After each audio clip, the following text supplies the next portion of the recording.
सोचिए, देश का सबसे बड़ा चुनाव कराने वाला अधिकारी, मुख्य चुनाव आयुक्त, उसकी नियुक्ति पर सवाल उठ रहे हैं। और जब मामला सुप्रीम कोर्ट पहुंचा तो सुनवाई करने वाले ही चीफ जस्टिस खुद को उस केस से अलग कर ले। क्या यह सिर्फ एक टेक्निकल फैसला है या इसके पीछे है न्यायपालिका की निष्पक्षता को बचाने की बड़ी कहानी? आज यानी 20 मार्च को क्या हुआ?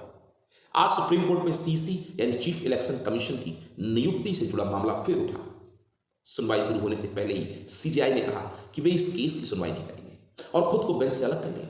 इसे कानूनी भाषा में रिक्यूजल कहते हैं, यानी जब जज मानते हैं कि किसी भी कारण से उनकी निष्पक्षता पर सवाल उठ सकता है तो वे खुद ही केस से हट जाते हैं। यह कदम छोटा नहीं होता, यह न्यायपालिका की विश्वसनीयता से जुड़ा होता है। अब समझते हैं असली विवाद। भारत में सीसी और चुनाव आयुक्तों की नियुक्ति होती कैसे? पहले क्या था? केंद्र सरकार यानी कैबिनेट की सलाह पर राष्ट्रपति नियुक्ति करते थे। फिर आया बड़ा मोड़ 2023। सुप्रीम कोर्ट ने कहा जब तक संसद कानून नहीं बनाती तब तक एक चयन समिति होगी, प्रधानमंत्री, लोकसभा में विपक्ष के नेता और सीजीआई। इससे एक चेक एंड बैलेंस आया।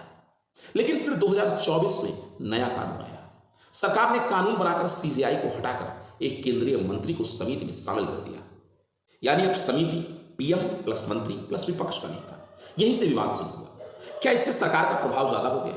जब यह मामला सुप्रीम कोर्ट पहुंचा तो उम्मीद थी कि सीजीआई खुद इस पर सुनवाई करेंगे, क्योंकि पहले के फैसले में उनकी भूमिका रही थी। लेकिन उन्होंने खुद को अलग कर लिया। यह दिखाता है कि कोर्ट सिर्फ निष्पक्ष नहीं होना चाहता, बल्कि निष्पक्ष दिखना भी चाहता है। यही न्याय की असली ताकत है। अब असली बहस यही है, क्या सीईसी की नियुक्ति पूरी तरह सरकार के हाथ में होनी चाहिए या उसमें न्यायपालिका की भूमिका जरूरी है? क्योंकि सीईसी वही व्यक्ति है जो चुनाव की निष्पक्षता तय करता है और चुनाव ही लोकतंत्र की नींव है।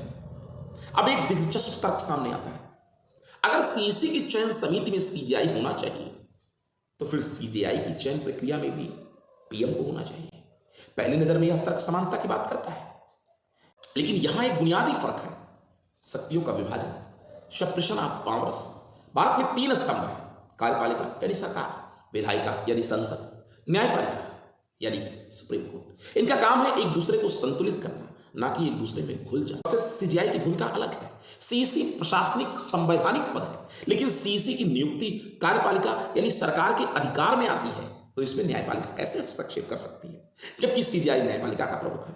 अगर सरकार का सीधा प्रभाव बढ़ेगा तो जजों की नियुक्ति पर फर्क पड़ेगा, तो न्यायपालिका की स्वतंत्रता खतरे में आ सकती है। इसलिए संतुलन जरूरी है। सीईसी के चयन में सीजीआई का होना सरकार पर निगरानी रखने जैसा है, लेकिन सीजीआई चयन में पीएम का होना न्यायपालिका पर सरकार का प्रभाव होगा, ऐसा कुछ लोग कहते हैं। मेरे अपने हिसाब से किसी के होने से प्रभाव कैसे होगा जबकि अन्य लोग उस चयन समिति में होंगे? आखिर जज की जवाबदेही किसी के प्रति तो होगी। खैर, दोनों एक जैसे नहीं हैं, बल्कि पूरी व्यवस्था को संतुलित करने के लिए अलग अलग है। यह लड़ाई है चुनाव की निष्पक्षता की और संस्थाओं की स्वतंत्रता की।